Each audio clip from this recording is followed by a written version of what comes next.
Today I'm doing an update on the 3D Blu-ray collection. Since I last made my series, I've gotten 5 new movies, and 2 of them you guys knew about at the time, but there's 3 more that I ended up picking up the other day, and I'm just here to talk about them. So we're gonna go in alphabetical order.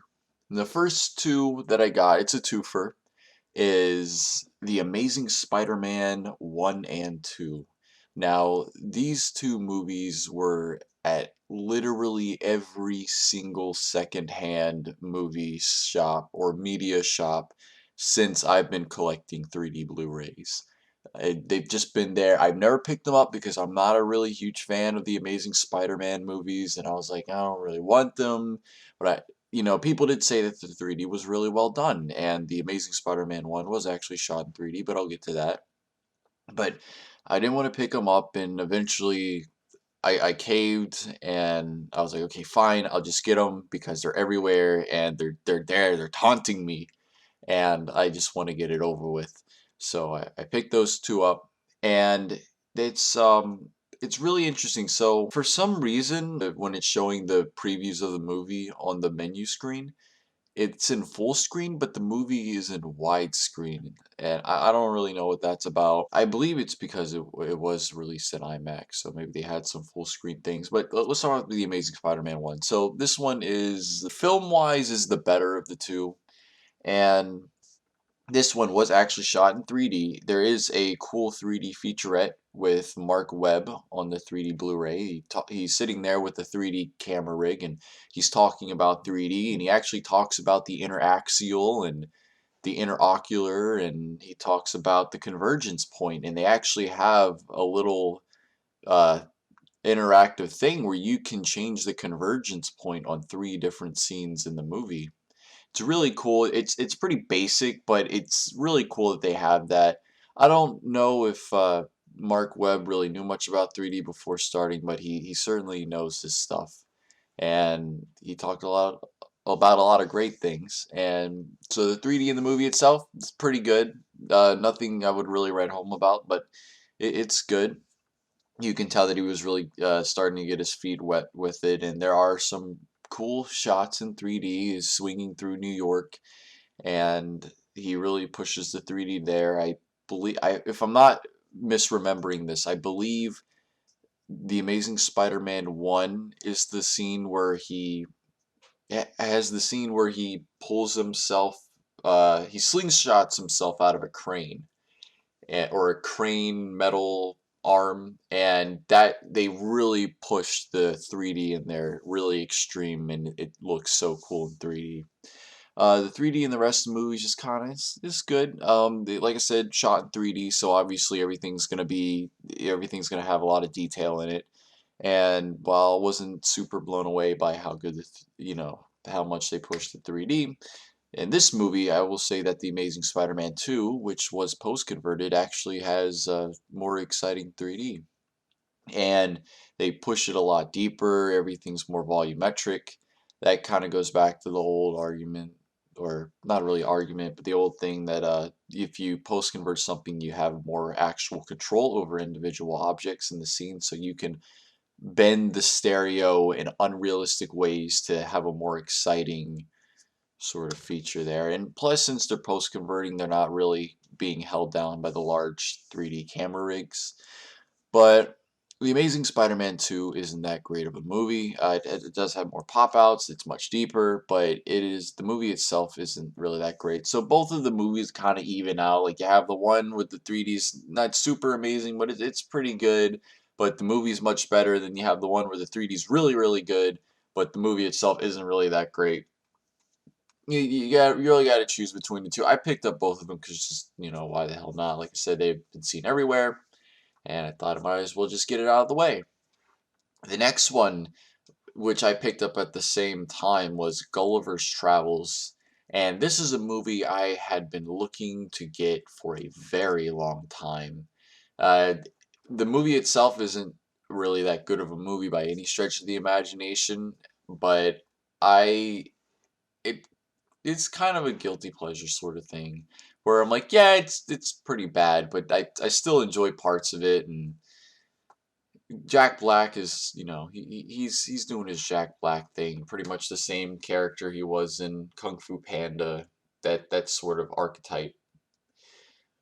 But the 3D in this movie came out in 2010, and it was a post conversion. And I don't know if this movie was initially designed for 3D or what happened, but the post conversion job is, I can't even really describe it. Uh, th- I just want to say the actual material of Gulliver's Travels, that whole idea of this, normal sized human in this miniature land of Lilliput, that's what the place is called in the movie, is a really good idea. That is actually really good for 3D. If they had more experience doing post conversion, it's so weird. It's like the objects in the scene are given depth and then others aren't. Like I can't even explain it properly. It just looks so janky. Sometimes it looks good. Sometimes it works, but a lot of the time it's just kind of like what? And primarily when he's in the office, it's like the movie's almost flat. But then you look at the sides and you can tell that it's like there's some depth there. But I like I said, I can't really describe it. And this movie kind of has the same issues that Alice in Wonderland had, which came out around the same time. And after seeing this movie and that movie and knowing like the really big controversy about Clash of the Titans, but the post conversion was really bad in that. And I can understand why audiences got burnt out on 3D and they're like, "Oh, it's dumb, it's bad, it gives me a headache," because it was still going through its teething period. They were still figuring things out. And by the time I really was able to start watching 3D movies, it was not to say that there were only bad 3D movies at the time. They were amazing. Around that time, like 2011, Hugo came out. Of course, you had movies like Coraline, Polar Express, How to Train Your Dragon, animated movies, and the movies that were actually shot in 3D did really well. But it's just the post conversion jobs just weren't quite there yet. They just didn't have the experience. And by the time I started watching 3D movies, it was like 2015. Well, I had been watching 3D movies before, but like when I was actually like on my own and had my own money where I could go out and see these movies, it was like around 2015. And they pretty much almost perfected it at that point. So I was kind of like, what is everyone talking about? Everything looks fine to me. But I can see why people got really upset. And it is really disappointing. Seeing the movie in 2D before, I was like, oh man, this is going to be cool in 3D. I can't wait to see it. And it is just being a big nothing burger.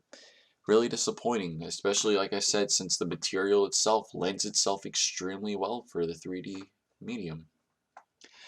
And then after that, we have Kubo and the Two Strings. This is the fourth animated movie from Laika, and I actually might make a separate video just about the 3D and Laika films because it's kind of been all over the place. But this movie came out after Box Trolls, and the 3D in this movie is better than Box Trolls. This is their second post conversion effort. It's better than Box Trolls, but it's still not super great. There are moments where they really push the 3D in an extreme way, but I don't know. There's just something off about those moments. I can't really put my finger on it, but you can tell they're definitely pushing it. And there is one particular moment where I don't know if it was an accident or intentional, but the character Beetle is played by Matthew McConaughey, shoots an arrow at a fish because they're fishing off of a boat, and the way the 3D is done, the arrow and the fish look like they're bigger than the boat is, and I don't know what the deal is with that, but I think I vaguely remember thinking that when I saw the movie in theaters. I was like, that looks weird. But the 3D in the movies is alright. They have some cool, fun moments, but overall, it doesn't reach the heights that Paranorman or Coraline hit. The last one on the list is Passengers. This is a movie that you had to pick up the 4K to get the 3D, and I actually like that model. There are a few movies. I believe Alita Battle Angel is another one. At least here in the States, you have to pick up the 4K to get the 3D. And I think that's actually a pretty good place for them to start sticking 3D movies. You know, if they want to push both mediums, which they really don't want to push 3D anymore, let's be honest, at least not in the States. But it's a good idea because you get people that are cinephiles and they want to, you know, maybe have the 4K and the 3D version, and to just package the 3D with the 4K is a really good idea. Anyway, let's talk about Passengers. Passengers, pretty good movie. It's actually a movie I had been tempted to pick up several times in the past and I just never did. But I'm glad that I got it. It's a pretty good movie. Chris Pratt's great.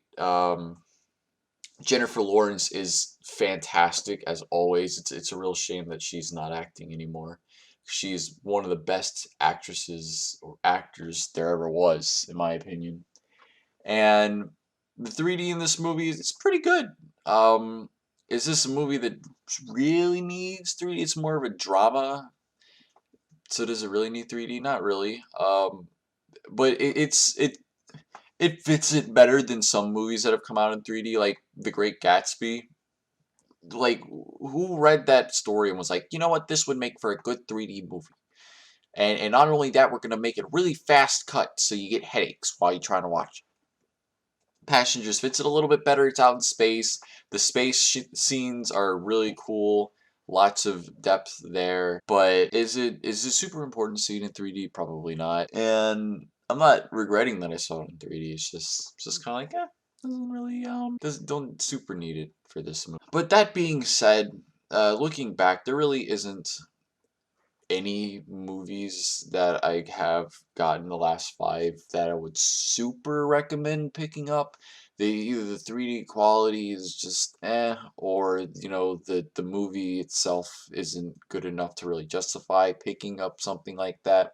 The way I pick up 3D Blu-rays is it's kind of a mix between, is the 3D really good and is the movie gonna be something I'm gonna want to watch over and over again. And like Kubo, I love that movie. I would definitely watch it over and over again, but the 3D is not really that great.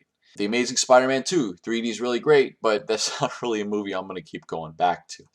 There really isn't anything I can super recommend. If I had to, though, I would probably, even though I just said it isn't really important to see it in 3D, I'd probably recommend Passengers.